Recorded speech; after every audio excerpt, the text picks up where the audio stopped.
اعوذ باللہ من الشیطان الرجیم بسم اللہ الرحمن الرحیم جزا اللہ عنا سیدنا محمد صلی اللہ علیہ وسلم ما هو اہلہ۔ السلام علیکم ورحمۃ اللہ تعالی وبرکاتہ۔ امید کرتا ہوں آپ سب خیر و عافیت سے ہوں گے۔ آپ کا خوش آمدید بھی کرتا ہوں اپنے چینل پر۔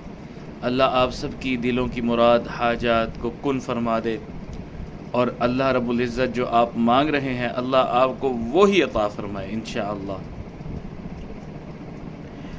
آج کا موضوع ہے کہ میلاد کا معنی یا مطلب کیا ہے۔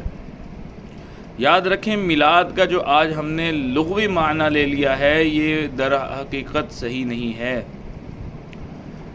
میلاد کا معنی کیا ہے، میلاد کسے کہتے ہیں، انشاءاللہ آج مختصراً کر کے آپ کو بتایا جائے گا۔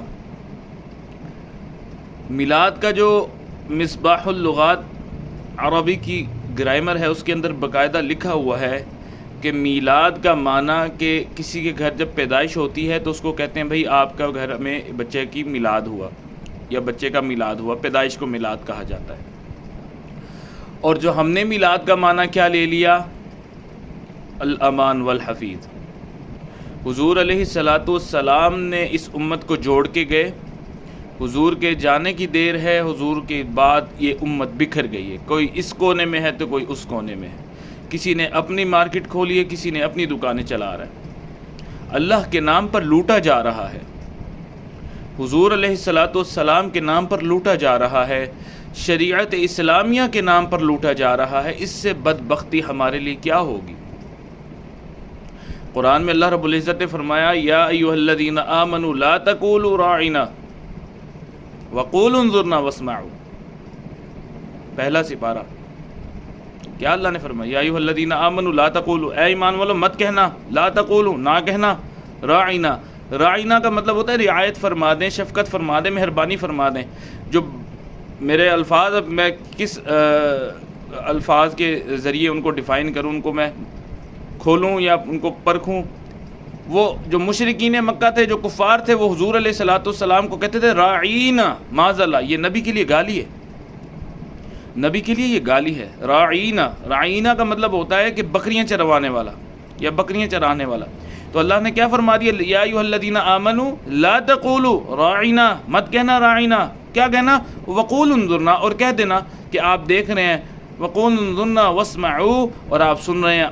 یہ آیت بیسیکلی تھی صحابہ رضی اللہ تعالی عنہ رضی اللہ علیہم اجمعین، جو پاس ہوتے تھے صحابہ، ان کو جو مسئلے پتہ لگ جاتے تھے تو وہ جب جو دور سے آنے والے صحابہ ہوتے تھے وہ بعض اوقات وہ نہیں ٹائم پہ پہنچ پاتے تھے، تو جس کی وجہ سے وہ کہتے تھے یا رسول اللہ وقولوا انظرنا واسمعوا، آپ دیکھ بھی رہے ہیں، سن بھی رہے ہیں، آپ ہمیں یہ مسئلے کی رعایت بتا دیں۔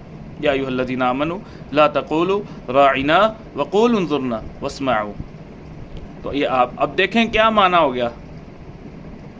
اب قرآن میں کلب کاف والا کلب، چھوٹا کاف کتا کہا گیا نا، کلب باسط ذراعیہ بالوصید، سورۃ کہف۔ اب ایک بندہ قلب کہہ رہا ہے، مطلب بڑے کاف والا کہہ رہا ہے، تو اس کا معنی ہوگا دل۔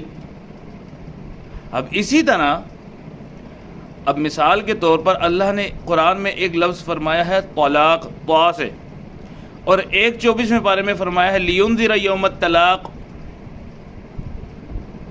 آوازیں اور ان کی مقدار ایک جیسی ہے، لیکن جو اس کا ہے اپنا معنی، اس کا علیحدہ اپنا ہے، اس کا علیحدہ اپنا ہے۔ کیا لینذر یوم الطلاق، یہ تا والا ہے، اس کا معنی ہوا کہ اللہ آخرت میں سب کو اکٹھا فرمائیں گے، یہ ملانے والا طلاق ہے۔ اور جو طا والا طلاق ہے یہ جدائی والا طلاق ہے۔ تو ہمیں چاہیے کہ کم از کم ہم اتنا تو کم از کم کر لیں کہ اللہ رب العزت کے جو دین کا معنی، جو مطلب اس کے اندر تشریحات ہیں، اس کے اندر جو خلاصے ہیں، ان کو ہم دیکھ تو لیں۔ ہم نے غیروں کے طریقوں کو اتنا اپنا لیا کہ یقین جانے ہم گنجائش نہیں رہتی دین کی طرف آنے کے، اللہ الیاذ باللہ۔ تو اللہ سے جس نے یاری لگا لی، اللہ نے تو اس کے بیڑے پار کر دی، اور جس نے اللہ سے دشمنی لگا لی تو اللہ نے بھی اس کے بیڑے غرق بھی کر دے گا، یاد رکھیں۔ تو میلاد کا جو لغوی معنی ہے وہ بیسیکلی یہی ہے کہ مصباح اللغات کے اندر باقاعدہ بڑا خوبصورت انداز سے لکھے، میلاد کا معنی ہوتا ہے کسی کی پیدائش، اور جو ہم ربیع الاول میں جو پیدائش کا کرتے ہیں معاملہ، حدیث میں 7 بھی ہے، روایات میں 7 بھی ہے، 9 بھی ہے، 10 بھی ہے، 11 بھی ہے، بعض نے 18 بھی لکھی ہے ربیع الاول کی حضور کی پیدائش کا دن، بعض نے 10 محرم بھی لکھی ہے۔ اس میں اختلاف ہے، اجماع نہیں ہو پا رہا، لیکن جانے کا جو حضور کا وقت مبارک ہے، اس دنیا سے پردہ فرمانے کا جو وقت مبارک ہے، وہ 12 ربیع الاول ہے، یاد رکھیں۔ تو اب میں ایک مثال دیتا ہوں کہ کسی کے گھر کوئی فوت کی ہو جاتی ہے، کسی کے گھر فوت کی ہو جاتی ہے، تو کیا وہ اپنے گھر میں لائٹیں لگائے گا؟ کیا وہ اپنے گھر میں مٹھائیوں کو تقسیم کرے گا؟ کیا وہ اپنے گھر میں کھانوں کا اہتمام کرے گا؟ ہرگز۔ تو کیا ہم نے اللہ کے نبی کو اتنا ہی آسان لے لیا ہے؟ ہمیں حیا نہیں آتی، ہمیں شرم نہیں آتی، ہم نے اپنے نبی صلی اللہ علیہ وسلم کی وہ راتیں بھول گئے جس راتوں میں ہمیں وہ مانگا کرتے تھے، یار میری امت کی خیر فرما دے۔ کیا وہ ہمیں راتیں بھول گئیں کہ جو حضور علیہ الصلوۃ والسلام اتنا قیام لمبا کیا کرتے تھے؟ 2 روایتیں آتی ہیں، پیر مبارک سوج جایا کرتے تھے، اور دوسری روایت میں پیر مبارک پھٹ جایا کرتے تھے۔ کس کے لیے پھاڑے؟ کس کے لیے سجائے؟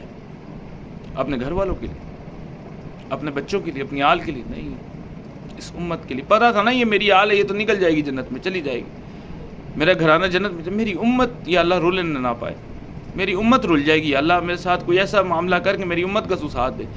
کون ہے جو وقت مبارک جب دنیا سے تشریف لے جانے کا ہوتا ہے تو جبرائیل علیہ السلام کو فرمایا کہ جاؤ پوچھ کے اللہ میری امت کا ساتھ دے گا؟ تو فرمایا جی ساتھ دوں گا، اللہ فرمانے ساتھ دوں گا۔ کیسا نبی آپ کو اللہ نے دے دیا، آج اسی نبی کی قدر نہیں ہے۔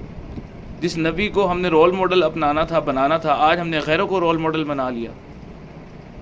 آج ہم نے اپنی خوشیوں میں اللہ کو بھلا دیا، آج ہم نے اپنی غمیوں میں اللہ کو بھلا دیا، آج ہم نے اپنی مصیبتوں میں اللہ کو بھلا دیا۔